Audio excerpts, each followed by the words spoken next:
Okay, folks, here's a little overview of how to use the Shape Builder tool in Illustrator. First thing you need to do is use your selection tool. It's the top arrow in the toolbar, shortcut V, and select all the objects that you want to work with. I accidentally grabbed this.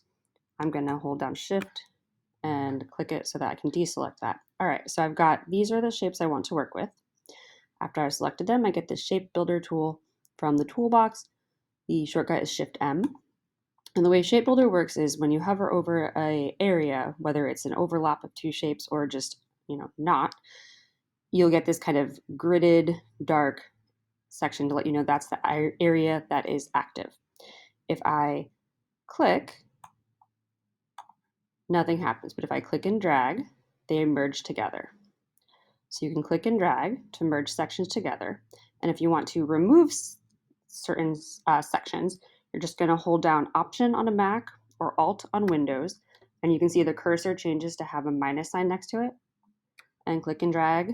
And if you're not doing multiple sections, you can just hit Option and click to delete.